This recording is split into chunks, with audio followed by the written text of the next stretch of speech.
할렐루야, 감사합니다. 이 시간에 우리에게 주어진 시간 역대상 18장을 공부합니다.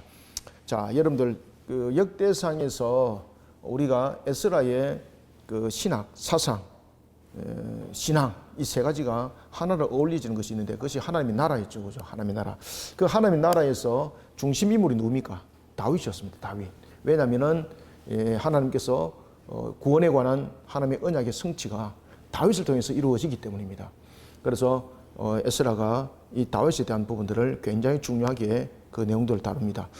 지난주에 우리가 이제 봐왔던 것처럼 다윗이 감사 기도를 통해서 그의 신앙이 오직 하나님께로 중심을 향하는 것을 볼 수 있다면, 자, 오늘은 하나님께서 다윗에게 승리를 거두게 하셨습니다. 어디를 가나 다윗을 이기게 하셨다. 자, 오늘 본문에 보면은 이렇게 이제 반복적인 것들과 그리고 사울과 비교한 측면에서 구별되는 것이 있습니다. 그것은 두 가지인데 다윗이 사울과 구별되는 것이 우리가 크게 여러분 두 가지입니다. 첫 번째는 승리입니다. 승리. 승리를 얻을 때에 다윗이 어디를 가나 하나님께서 승리하게 하셨다는 겁니다. 그러면은 여기서 어딜 가나 이 속에서는 그러면 사울은 다윗과 비교하였을 때 왜 어디를 가나 승리를 못 거둡니까? 이런 질문이 주어져야 되거든요. 다윗은 어디를 가나 어떻게 해서 승리를 거뒀습니까? 그러면 사울은 어디를 가나 왜 승리보다는 패배를 하였습니까? 그 원인이 있습니다. 그 원인이 어디에 있습니까? 신앙입니다. 신앙. 그 다음에 이제 두 번째, 자, 사울과 구별되는 것이 승리에 대해서 구별이 되고요. 두 번째는 무엇에 구별이 되는 건 전리품에 대해서 구별됩니다. 전리품. 자, 다윗은 자신이 취한 전리품을 어떻게 합니까? 하나님께 전부 다 하나님께 드립니다. 하나님께 드립니다. 하나님의 드림을 통해서 이 모든 승리는 누가 이루신 것이다? 그렇죠. 하나님이 이루심입니다. 라고 하는데 사울은 어떻게 합니까? 전리품을 하나님께 드립니까? 하나님께 드리라는 것조차도 안 드리죠. 그죠? 그래서 사울은 이 자신의 전리품을 통해서 첫 번째는 이 전리품을 통해서 자신의 어떤 위치, 자신의 어떤 승리 이런 부분들이 위치와 승리라는 부분들이 전부 다 이 자신이 되는 겁니다. 자신. 하나님이 안 되는 겁니다. 하나님이 아닙니다. 이거는. 그래서 전리품을 드리는 성격이 다릅니다. 오늘 본문에서 그것을 뚜렷하게 이야기를 하고 있습니다. 그래서 이 두 비교를 통해서 여러분들이 18장은 무엇을 강조하고 있는가 하면 바로 신전왕국. 신전왕국은 어떻게 해서 확장되어졌는가 이것을 주 포인트로 18장 이야기합니다. 신정왕국이 어떻게 해서 확장되었는가 아시겠습니까? 신정왕국이 여러분들 확장되기 위해서는 반드시 무엇이 보존되어야 됩니까? 승리하셔야 되는 거잖아, 그죠? 승리하셔야 되는 건데 어떻게 승리를 했는가? 그 다음에 그 승리는 누구의 승리인가? 누구의 승리입니까? 하나님의 승리. 이것이 18장 전체 내용입니다, 이게. 그래서 다윗이 신정국가로서의 하나님 나라를 어떻게 확장시켰는가라는 부분을 통해서는 신앙이 답이었습니다. 이게 이제 에스라의 반복적 내용입니다. 이제 1절부터 우리가 텍스트를 보면서 하나하나 봅시다. 그 후에, 여러분들, 그 후에라는 건 17장이 이제 이어서 이 내용들이 지금 전개되고 있다는 거죠. 그죠? 그런데 이제 우리가 이제 그렇게 이제 볼 수는 있는데 이 17장에 나타나는 사건들이 이 내용과 연결되는 것이 아닙니다. 그죠? 그래서 여기서 그 후라는 것은 어떤 사건적 전개가 아닙니다. 사건적 전개 측면으로 보면은 17장에 이어서 이 내용들이 전개되어집니다. 이렇게 이제 내용을 이야기를 하고 있지만은 이 본문 속에서는 지금 이제 하나님께서 다윗에게 왜 그 성전을 건축하는 것을 거부를 했을까요? 지금 그 내용들을 전부 다 이제 설명하면서 그 내용들이 이제 전개되는 겁니다. 그래서 이 내용들은 이제 17장에 대한 어떤 내용들 전개 속에서 이어지는 것이 아니라 앞에 있었던 그러한 하나의 다윗의 전환점이죠. 다윗의 전환점은 바로 성전을 짓고자 하는 그 내용들이죠. 그 전환점을 통해서 지금 이야기를 하고 있는 겁니다. 자, 그러면 하나님께서 사건적 부분들이 아니기 때문에 전환적 부분에서 우리가 한번 보자고요. 하나님께서 다윗에게 왜 성전을 건축하는 것을 하나님께서 그에게 허락지를 안 했을까요? 성전을 건축하는 이유는 성전은 고정이지 않습니까? 그리고 성전을 건축하기 위해서는 많은 인력들이 동원이 돼야 되기 때문에 여러 가지 부분에서 국방에 허점이 생길 수가 있겠죠. 그리고 이제 다윗이 있을 때는 특히 가장 큰 대적이 여전히 남아 있었습니다. 누굽니까? 블레셋입니다. 블레셋. 블레셋이 강력하게 남아 있지 않습니까? 그러니까 이 블레셋뿐만 아니라 블레셋, 그 다음에 모압, 암몬, 그 다음에 아람, 수도 없이 남아 있습니다. 대적들이 주변에. 그래서 하나님께서 성전이 지어질 때가 아니고 여전히 성막이라는 걸 통해서 하나님의 나라에 대한 기업의 확장이죠, 그죠? 기업의 확장에 그 다윗의 사익이 있다는 것을 이야기를 하고 있습니다. 그래서 다윗의 사익은 뭔가 하면 기업의 회복이죠, 그죠? 예루살렘의 회복. 다윗의 가장 사익 중에서 가장 중요한 사익이 뭔가 하면은요, 하나님의 기업의 회복의 회복. 하나님의 기업의 회복. 이 측면에서 하나님이 다윗과 함께 하겠다는 거예요. 그래서 성전이 아니라 성막 시대가 이어지는 거예요. 그러면 다윗과 함께 하겠다는 것은 무엇입니까? 어디를 가나 다윗과 함께 하겠다는 것은 다윗을 향한 신앙 속에서 이 모든 것이 이루어짐을 우리에게 다시 한 번 더 확인시켜주고 있는 겁니다. 그 다음에 이제 성리에 대한 완전한 성취적 측면에서의 확장이 아니고 이제 확정이 성전으로 이어가는 겁니다. 이런 부분에 이제 역할적 부분들이 있다는 것을 앞에 공부했죠, 그죠? 오늘 본문도 그 내용을 이어서 설명합니다. 따라서 하나님께서 왜 다윗에게 성전을 세우는 것을 거부를 하고 자신의 아들 때에 그것을 짓도록 하도록 허락하셨는가 하면은 바로 무엇이 남았기 때문인가? 그렇죠. 기업의 회복을 하는 측면에서 여전히 남아 있습니다. 그래서 오늘도 본문에 보면은 블레셋 땅을 그가 차지합니다. 그러면서 가드를 점령하였다. 가드를 회복시켰다. 이야기 계속 이야기를 해요. 그리고 이제 또 하나는 여기서 이제 그 굉장히 정치적 인물이 하나 등장하는데 그게 누가 하면은 하닷에셀입니다. 하닷에셀. 이 하닷에셀. 이 하닷에셀은 굉장히 이 정치적 인물입니다. 그러니까 강력한 군사력도 있지만은 자신의 군사력만이 아니라 동맹과 여러 가지 형성들을 아주 잘하는, 규합을 잘하는 정치력을 가지고 있는 자였습니다. 자, 그러한 하나의 그 하닷에셀을 하나님께서 어떻게 이기게 하셨는가? 자, 여러분들 앞에서 이제 안에서 본문에서 또 말씀드릴게요. 이 하닷에셀은 원래 이 이스라엘에 조공을 바치던 이 하나의 이 방백입니다. 그런데 세력을 규합해서 하닷에셀이 정치에 뛰어났다 그랬죠, 그죠?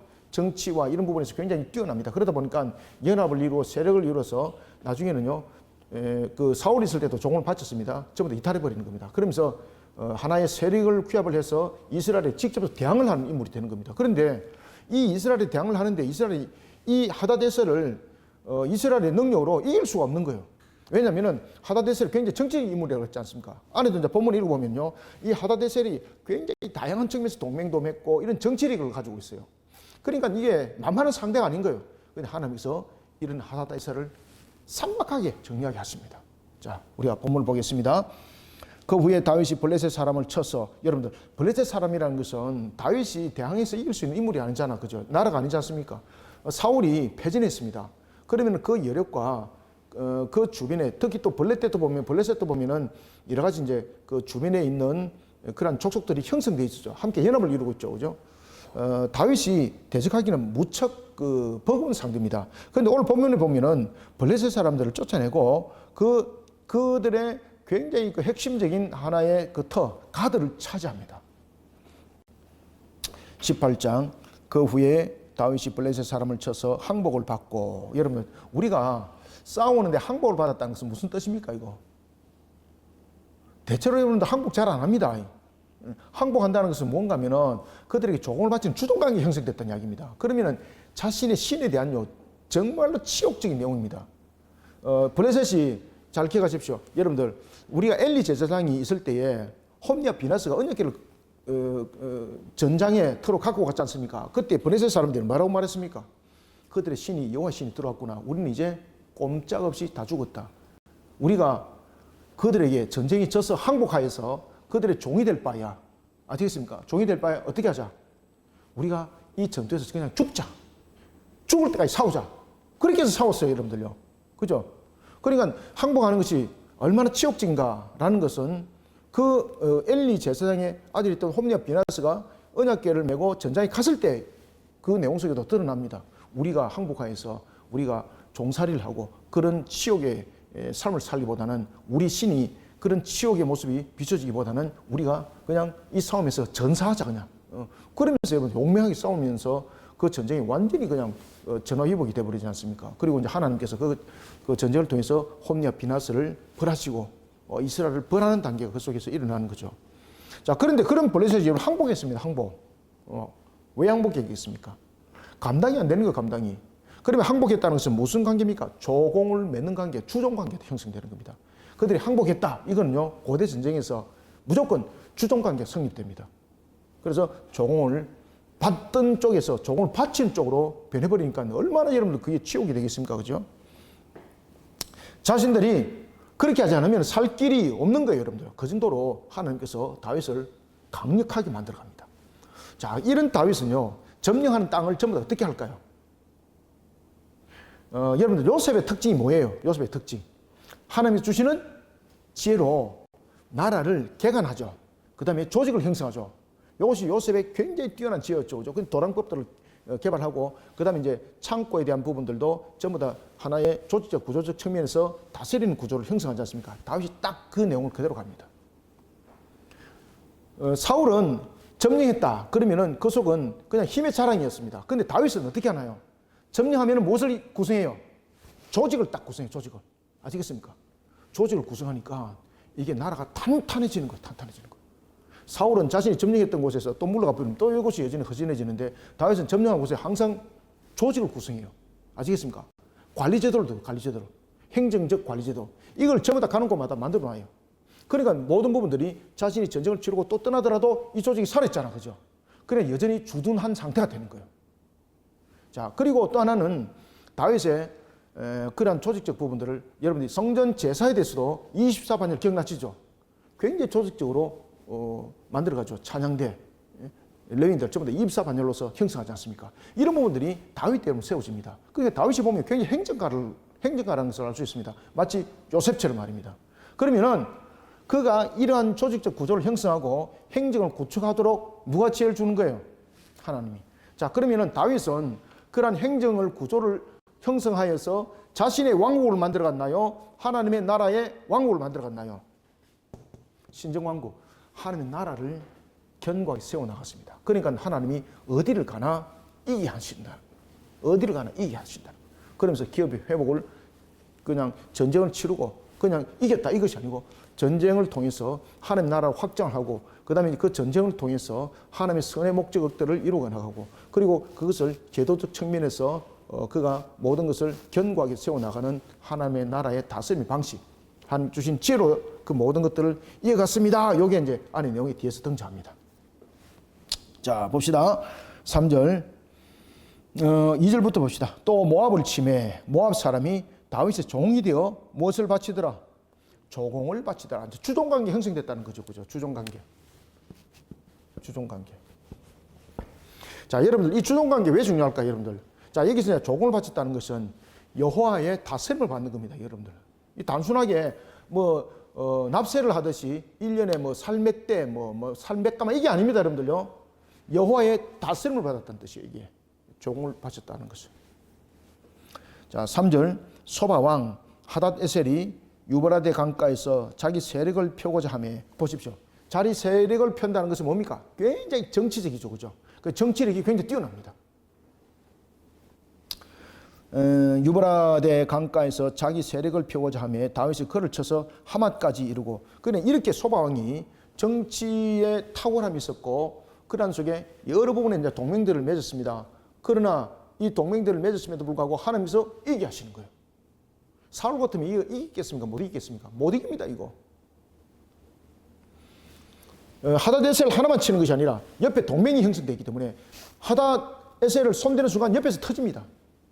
그런데 하나님께서 이 모든 전쟁을 이기게 하시는 거죠. 그러니까 하나님께서 보시면 다윗에게 주는 지혜가 단순한 지혜가 아니라는 겁니다. 전쟁에서는 전략가고 그리고 행정가고 조직가입니다. 다윗의 지혜는 세 가지로 나타나요. 하나는 전략적 부분, 두 번째는 무엇입니까? 그렇죠. 행정적 부분, 그 다음에 세 번째는 조직적 부분들. 여러분 하나님께 주는 지혜가 이렇게 있어야 됩니다. 아시겠습니까? 그저 단순하게 아는 것으로 지혜가 아닙니다. 따라서 하나님께서 다윗에게 준 것은 지혜가 첫 번째 전략가로서의 지혜. 전쟁에 능한 자죠. 그죠? 두 번째는 무엇? 행정으로서의 지혜. 앞에 제가 말씀드렸죠. 그가 점령하는 곳에는 항상 무엇을 형성한다? 항상 행정적 구조를 형성했다 그랬잖아요. 그죠? 그 다음에 이제 세 번째는 그 행정뿐만 아니라 조직적 부분. 자, 24반열도 여러분 누구의 머리에서 나왔습니까? 하나님이 주는 지혜로서 다윗을 통해서 나타난 거거든요. 그죠? 그래서 굉장히 조직가요, 조직가. 조직을 굉장히 구성 잘합니다. 여러분 조직을 잘해야 됩니다. 저도 옛날에 이제 조직을 잘했는데 이 조직을 잘하려면 여러분 교육을 잘 시켜야 됩니다. 통일된 교육. 굉장히 중요합니다. 그리고 이 조직들을 형성하기 위해서는요, 굉장히 전략적이어야 됩니다. 전략이 확실해야 됩니다. 조직은 그냥 안 만들어지거든요. 그래서 여러분들 보시면 왜 투쟁을 할 때 보면은 조직이 형성이 반열이 잘 돼 있어야 되잖아요. 그때에 제1대, 제2대, 제3대가 어떻게 싸울 것인가 라는 부분에서 투쟁적인 스타일이 달라져야 돼요. 앞에도 똑같고 뒤에도 똑같고 그 다음에 끝에도 똑같으면요, 대항하는 세력이 면역이 돼가지고 저거 이렇게 하면 이겠네. 방법이 나와요. 그래서 대항할 때는 이 부분들을 싸울 때는 반열의 구성을 절대 1, 2, 3대가 똑같이 구성 안 해요. 1대는 함성을 외치고 2대는 뭐 망치 들고 나가고 3대는 뭐 화염병 들고 나가고 뭐 이런 것들이 있어요, 여러분들. 이런 조직적으로 움직이면은 그들이 감당을 못해 나중에. 아시겠습니까? 그래서 상대가 무너지는 거예요, 여러분들. 데모도 그렇게 하는 거예요, 여러분들. 뭐 그냥 참고입니다. 그래서 다윗의 지혜가 이렇습니다, 여러분. 아시겠습니까? 하나님이 주신 지혜가. 그래서 그가 다윗이 그 하밧 에데에셀을 쳤다라는 것은 그냥 단순하게 무력적 제압이 아닙니다. 하나님께서 그를 전쟁에서 이길 수 있도록 전략가로서 이런 부분들 전부 다 구상을 딱 하게 만드는 거예요. 왜? 지금 하닷에셀을 치게 되면 옆에 누가 튀어나온다는 거 지금 계산이 다 주어지는 거죠, 그죠? 그럼 다윗은 어떻게 하겠습니까? 전략가로서 이 모든 부분들이 교통이 딱 정리되는 겁니다. A 쳤을 때 순서대로 A 쳤을 때 1과 2는 어떻게 반응하고 그 다음에는 치고 난 뒤에 돌아서서 협공을 하고 이런 것들이 있거든요. 여러분 이런 말 있잖아요. 팰 때에 여러 사람을 상대 안 하고 하나만 골라갖고 집중적으로 팹니다. 이거 있지 않습니까? 그런 전략. 이런 부분들이 굉장히 중요하게 여기지는 겁니다. 다윗이 그렇게 그 전투 속에서 승리를 거두는 겁니다. 자, 소바왕 하닷에셀이 유브라데 강가에서 자기 세력을 펴고자 하며 다윗이 그를 쳐서 하맛까지 이르고 다윗이 그에게 병거 1000대와 기병 7000명과 보병 2만 명을 빼앗고 다윗이 그 병거 100대의 말들만 남기고 그 외에 병거의 말은 다 발의 힘줄을 끊었더니 보십시오, 여러분들. 이게 얼마나 지략갑니까? 자, 보세요. 자, 병거 빼앗았죠, 그죠? 병거를 빼앗아가지고 자기 무기로 써요, 지금. 그런데, 자, 말들은 병거 100대만 남기고 전부 다 발에 힘줄을 끊어버려요. 왜 그럴까요? 이 말들이 훈련됐겠죠, 그죠? 그럼 자신이 설 수 있는 말이 있고 설 수 없는 말이 있어요. 자신이 섰을 때 이 말이 왜 여러분 화랑의 그 삼국시대 화랑 기억나시죠, 그죠? 자고 있는데 말이 나중에 어디 갔습니까? 기방에 갔잖아, 그죠? 그래가지고 그 말을 결국은 죽였다. 모르십니까? 있습니다. 그래서 오늘 본문에 보면은 다윗이 이와 같이 자신의 무기가 될 수 있는 것은 자신이 사용을 하되 그러지 않는 것은 그 기능을 끊어버려요. 특히 말을 죽인 것이 아니라 말에 힘줄을 끊었다는 거죠. 여러분들 말을 그냥 풀어놓는 것은 때로는 자신들에게 대해서 어떤 유형으로 쓸 수도 있는 거죠, 그죠? 그런데 힘줄을 끊었다는 것은 뭔가 달려가지 못하도록 만들었다는 거죠. 말이 군사의 도구로 사용되는 그 기능을 끊었다는 뜻이에요. 이게 여러분 보통 지혜로 나타나겠습니까, 그죠? 그래서 그 외에 병거의 말들은 어떻게 했다? 발에 힘줄을 끊었다, 그죠? 잡아 뜯었다, 끊었다 이 말이에요. 무슨 용도로 쓰지 못하도록 했다? 그렇지, 군사용으로 쓰지 못하도록 했다. 자, 그 다음에 자, 오늘 본문도 보십시오. 자, 병거 100대와 기병 7000명, 보병 2만 명 어떻게 했습니까? 죽였습니까? 빼앗았습니까? 자, 여기 빼앗았다는 뜻은 무슨 뜻인가요? 이들을 노역자로 썼다는 이야기입니다. 아시겠죠? 쉽게 말하면은 보호부대, 그러니까 무기 다 빼앗고 보호부대 진미도록 만들었고, 그러면은 전투 병력은 아니지만은 자신들의 보호부대가 되니까 전력이 향상되겠죠, 그죠? 이렇게 사용했다는 거예요. 이게 무엇입니까? 이것이 전략가고 행정가고 조직가 속에서 나올 수 있는 내용이죠. 그죠? 이거 전부 다 지혜에서 나오는 겁니다. 하나님께서 이렇게 다윗에게 지혜를 주는 거예요. 여러분들도 기도할 때 여러분들 기도하시길 바랍니다. 그냥 단순한 지혜자가 되시면 안 돼요, 여러분들. 그죠? 하나님 지혜자가 된다는 것은요, 굉장히 세부적 사항들을 가지고 또한 기도할 수도 있어야 되는 거예요. 저도 이제 이런 부분들을 기도할 때 굉장히 좀 세부적으로 기도해요, 제가. 그러니까 이런 부분에 다윗에 대해서 제가 이제 잘 아는 거죠, 제가. 아, 다윗을 하나님께서 이렇게 만들어 가셨다. 다윗도 이렇게 기도했다. 자, 5절 봅시다. 자, 그 다음에 이제 아람. 이 보통이 아니잖아, 그죠? 아람 군대 무섭지 않습니까? 다메섹 아람 사람 소바 왕 하닷에셀을 도우려 온지라. 보십시오. 다메섹 사람이 소바 왕 하닷에셀을 도우러 왔습니다. 하닷에셀이 정치에 굉장히 탁월했다 그랬죠. 그러니까 여러 부분에 동맹을 맺는 거지 않습니까? 그러니까 하닷에셀을 도우러 오는 거죠. 그럴 때 다윗이 만약에 이런 계략적 부분에서 작전 계획이 없었다면 다윗은 뒤통수 맞는 거예요. 그죠? 하닷에셀을 공격하다가 뒤통수 맞는 꼴이 되는 거예요. 그러니까 이런 부분들을 사전에 이미 다 전부 다 조사가 다 됐다는 이야기예요, 다윗이. 그러니까 다윗이 지금 오늘도 본문에 보면은 그 다메섹 아람 사람이 소방을 도우러 오거든요. 오는데 어떻게 하는 겁니까? 이미 알고 대처를 하는 거예요. 알고. 그죠? 그러니까 전략 가는 거예요. 다메섹 아람 사람이 소바왕 하닷에셀을 도우러 온지라. 다윗이 아람 사람 몇 명? 자, 여기서 보세요. 앞에서 2만 명 뺏었죠. 자, 여기서 2만 2천 명은 어떻게 했습니까? 죽이고. 그죠? 이들을 다시 흡수할 수는 없는 거죠. 그래서 그들이 대항 세력이 되지 못하도록 전부 다 하나님께서 주신 말씀대로 전부 다 심판에 임하도록 하는 겁니다. 2만 2천 명을 죽이고 다윗이 다메섹 아람의 수비대를 두매. 보십시오. 여기 이제 수비대가 뭡니까? 행정가 조직을 구성하는 거예요. 그죠? 하나님 나라 확장을 했습니다. 하나님 나라 확장을 해서 그냥 자신이 내가 이렇게 싸워서 이겼다 그냥 김비에 싸고 오는 것이 아니에요. 무엇을 둔다? 행정도를 두는 거예요. 행정도. 우리가 이제 여러 가지 부분에 우리가 이제 그 선지서를 지금 공부하고 있지 않습니까? 그죠? 선지서도 보면은 그 아닥사스다 같은 경우도 페르시아를 고레스가 세웠지 않습니까? 고레스가 이제 페르시아를 세우면서 제일 먼저 했던 것이 뭡니까? 도를 형성하는 거다. 도를 형성하는 거. 그죠? 도를 형성하려면 행정적 구조가 형성돼야 되거든요. 그래서 페르시아 제국이 50도가 형성되고 예루살렘이 그 중에서 5번째 도가 되는 겁니다. 이런 도를 형성할 때에 그 도는 독립국가는 아니지만 자치권을 인정했어요. 자치권을 인정해서 성벽을 쌓도록 했던 겁니다. 그렇지만 성벽을 쌓을 때에 그들에게 수비할 수 있는 군인, 수비할 수 있는 무기는 허용했대 공격용 무기는 허용치 않았습니다. 그래서 창도 보면은 긴 창은 못 씁니다. 아시겠습니까? 공용이잖아요. 그 다음에 공승대 같은 이런 무기 절대 못 씁니다. 그러니까 단칼, 그 다음에 짧은 창, 이런 수비용으로서의 무기. 그러니까 수병의 무기를 가지고 있으니까 다른 성은 공용 못 하잖아. 그죠? 그런 자치권 형태를 구성하는 데 부분에서 중요한 것이 행정적 구조예요. 행정적 구조. 다윗이 보십시오. 어떻게 합니까? 행정적 구조를 형성합니다. 봅시다. 6절 다윗이 다메섹 아람의 수비대를 두매. 수비대를 뒀다는 것은 무엇을 행정했다는 겁니까? 행정과 조직을 구성했다는 이야기예요. 그죠? 행정과 조직을. 수비대를 뒀다 그러잖아요. 그러니까 여기서 행정과 조직을 구성을 하는 겁니다.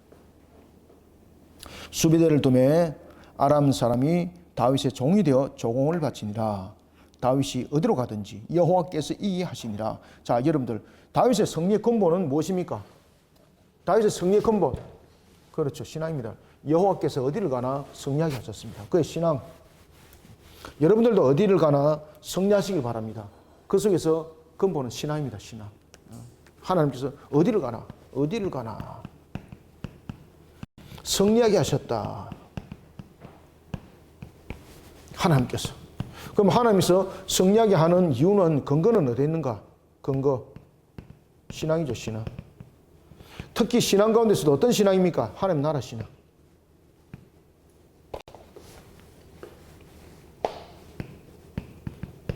여러분들 하나님 나라를 굳건하게 세우세요. 하나님 나라를 굳건하게 세우는 속에 여러분 하나님은 그 신앙을 통해서 어디를 가나 여러분들 승리자를 삼으실 것입니다. 왜? 그 속에 하나님 기쁨이 있으니까. 그죠? 따라서 우리가 마태복음 28장. 제가 반복적으로 늘 말씀드린 거. 지상 대비명령 굉장히 중요하다.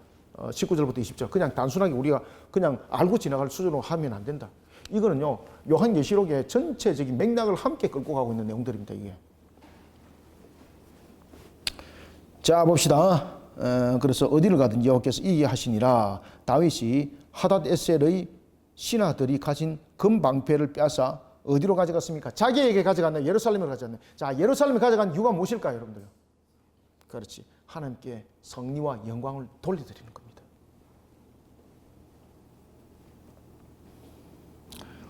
모든 것은 하나님께서 성리를 거두게 하셨습니다. 이 내용입니다. 그래서 이 예루살렘에 가져간 것이 나중에 성전의 기물을 만드는 것에 사용이 됩니다. 자신이 개인적으로 유용한 것이 아니죠. 그래서 이것이 나중에 성전 기물을 만드는 것에 이것이 사용이 됩니다. 성전 기물.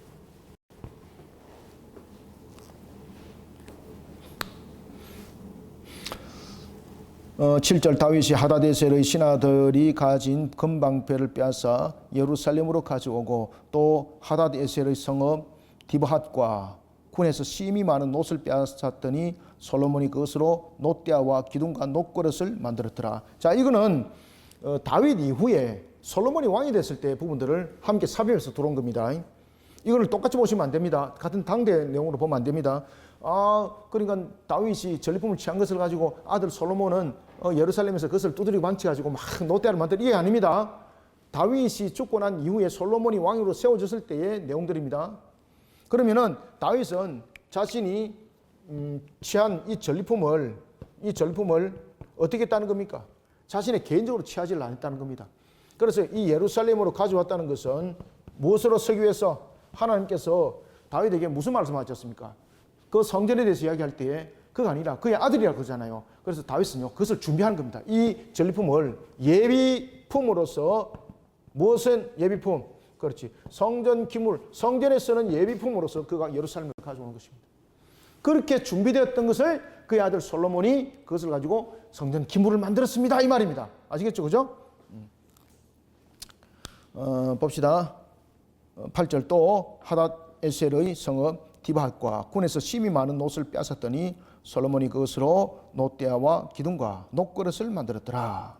하맛 왕 도가 다윗이 소바 왕 하닷에셀의 온 군대를 쳐서 무찔렀다 함을 듣고 그의 아들 하도람을 보내서 다윗 왕에게 문안하고 축복하게 하니 이는 하닷에셀이 벌써 도와 맞서 여러 번 전쟁이 있던 터에 다윗이 하닷에셀을 쳐서 무찔렀습니다. 하도람이 금과 은과 놋의 여러 가지 그릇을 가져온지라. 자, 이게 이제 무슨 말인가 하면 이 하도람이 일평생 하닷에셀과 싸우는 겁니다. 일평생.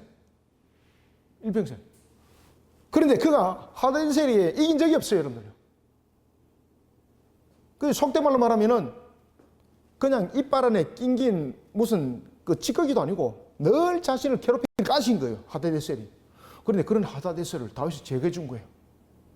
그러니까 오늘 본문에 나타나고 있는 하도람이 그의 아들 하도람을 보냅니다. 그죠? 소바 하닷에셀을 무찔른 그 소식을 듣고 도우가 자신의 아들 하돌람을 보냅니다. 하돌람을 보내서 다윗에게 조공을 드립니다. 왜? 자신의 원수를 이기줬고 자신의 평생 대적해온 자를 이기지 못한 자, 늘 자신에게 고통 준 그런 가시와 찔레와 같은 자를 지어가주니 얼마나 감사해, 그죠? 그래서 그 아들을 보내는 겁니다.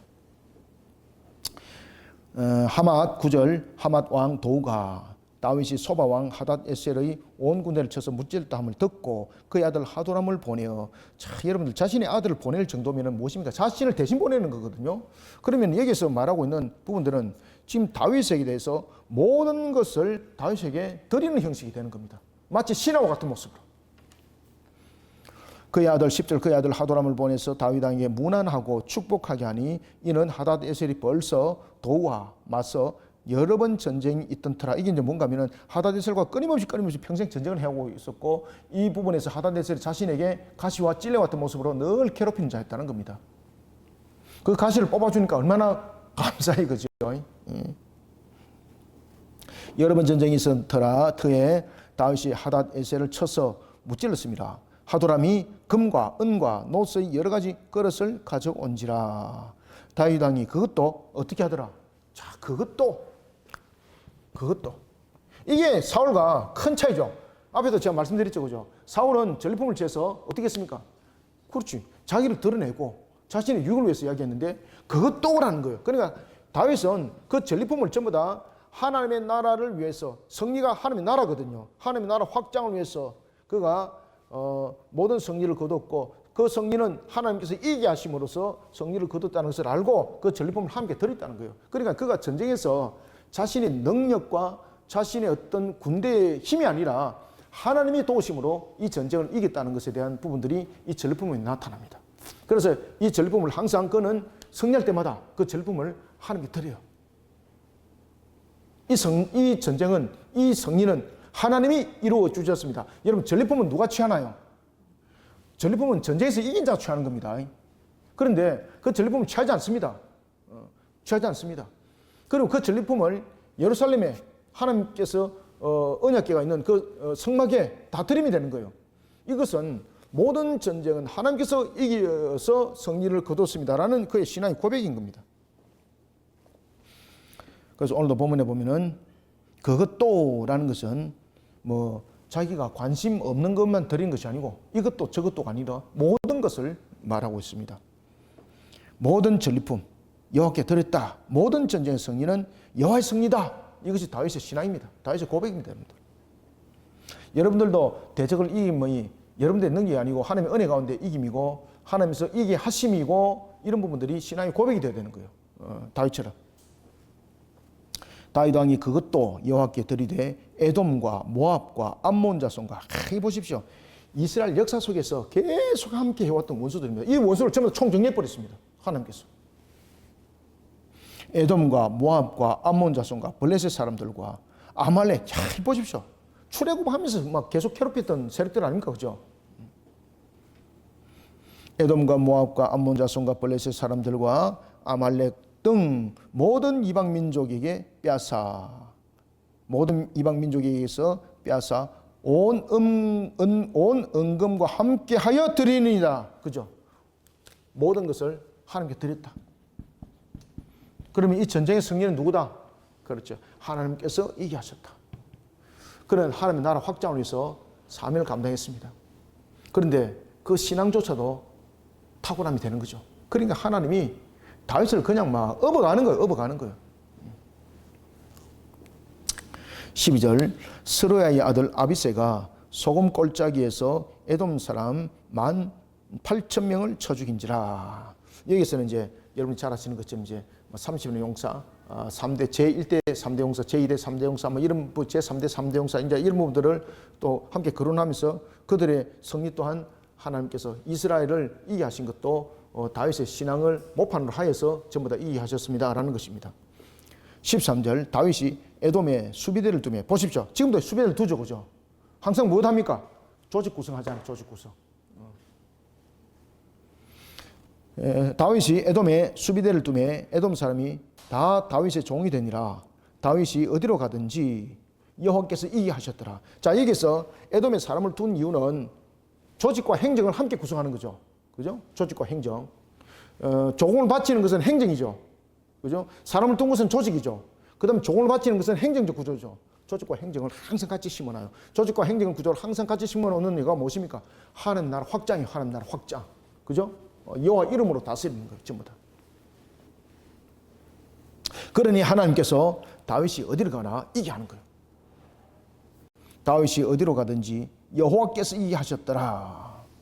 다윗의 정복전쟁은 단순한 군사적 위치에서 일어나는 무차별 전쟁이 아닙니다. 상대를 죽이는 처참한 전쟁이 아닙니다. 다윗의 전쟁은 무엇입니까? 하나님 나라의 확장입니다. 그 다음에 하나님 나라의 건설입니다. 그래서 점령한 그곳에는 항상 무엇을 둡니까?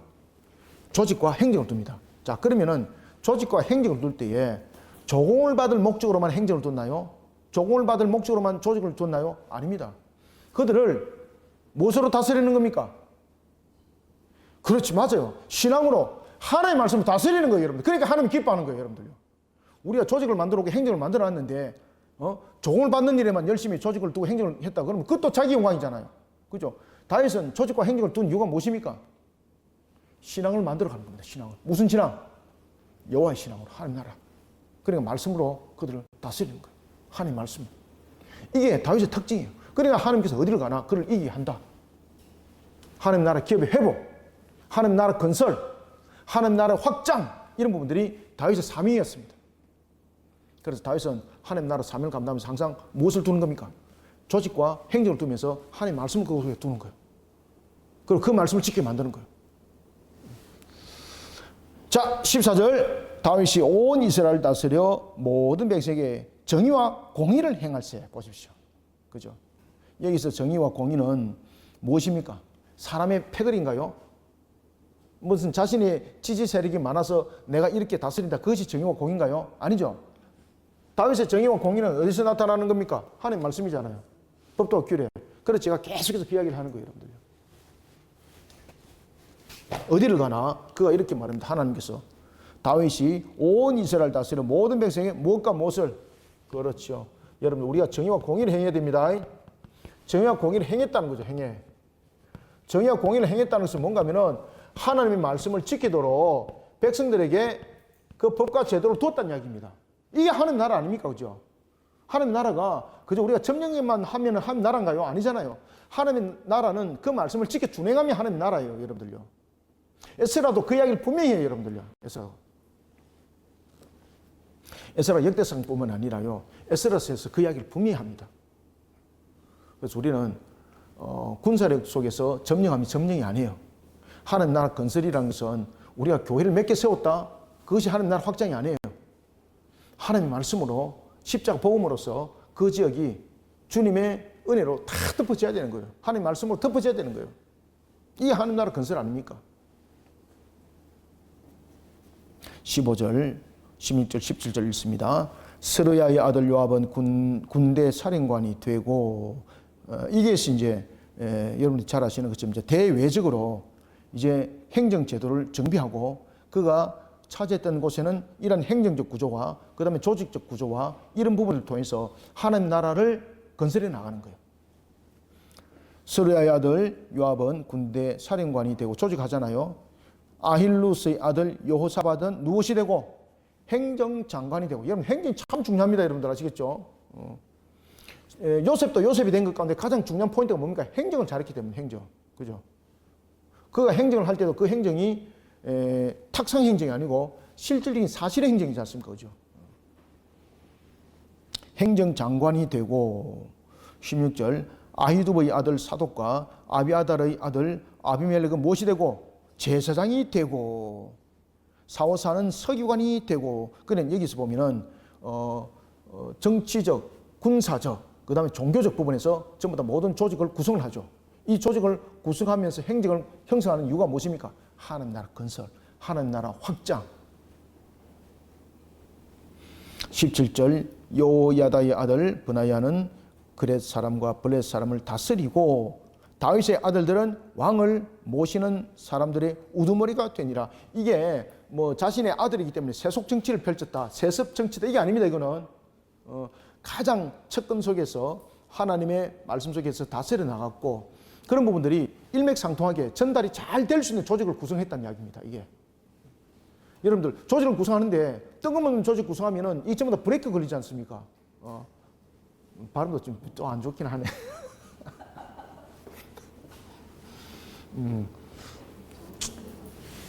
그러니까 여러분들이 이 다윗이 지금 조직을 구성하고 행정을 구축하는 것을 통해서 무엇을 깨달아야 된다? 하나님의 나라의 건설, 하나님의 나라의 확장은 무엇이 발판이 되어야 된다? 그렇죠. 신앙이, 그것이 실천하고 지키는 신앙이 바로 하나님 나라 건설, 확장의 모습인 것입니다. 뭐 건물만 세웠다 이래서 하나님 나라 확장 아닙니다. 그죠? 그 장소에 교회가 100개 돌았다, 하나님 나라 아닙니다. 전혀 영향이 없으면 그거는요, 오늘 회방꾼이에요, 여러분들요. 땅만 차지하고. 자, 오늘은 우리가 여기까지 하겠습니다. 그래서 우리가 다윗을 통해서 18장 좀 짧은 내용입니다만은 좀 더 우리가 깊이 볼 수도 있는데, 오늘 여기까지만 봐도 무난할 것 같습니다. 그래서 오늘 핵심 포인트 아시겠죠? 신정왕국을 확장시켰던 다윗을 하나님께서는 왜 그를 어디를 가나 이게 하셨는가? 바로 신앙이었다라는 것. 하나님의 나라 건설, 확장은 신앙의 틀을 세우는 것인데, 그것은 신앙은 지켜나감이죠. 이것이 다윗의 특징이었다는 겁니다. 그게 에스라가 지금 그것을 가르치는 거예요. 에스라가 이것을 서면서 지금 성전을 회복하는 측면에 다시 말하는 귀한 자들에게 너희들이 이와 같은 다윗의 신앙을 반드시 잘 배우고 그리고 다윗의 신앙 속에 우리가 견고히 세워져야 된다라는 것을 이 다윗의 상황을 통해서 깨닫게 하는 겁니다. 오늘도 우리가 이 말씀을 잘 깨닫고 우리가 신앙의 근본 속에 신앙을 잘 심고 잘 세워나가는 저와 여러분 되기를 소망합니다. 하나님 감사합니다. 주님께서 주시는 은혜 속에 오늘도 우리를 세워주시고 주 앞에 영광된 걸음을 걷게 하심을 감사드립니다. 굽에 살펴주시고 이끌어 인도하여 주시옵소서. 하나님의 선한 손길 속에 우리를 세워주옵소서. 주의 거룩한 산 역사 속에 달려가게 하여 주시고 하나님의 은혜 결실을 풍성히 맺어가는 우리의 역사 있기를 소망합니다. 따라서 주께서 주시는 오늘도 말씀이 우리 모든 성도들에게 꼴이 되고 양식이 되고 부족함이 없게 하시며 하나님의 영광을 드높일 수 있도록 우리에게 권세와 능력이 함께 임하게 하여 주옵소서. 예수님 이름으로 기도드립나이다. 아멘.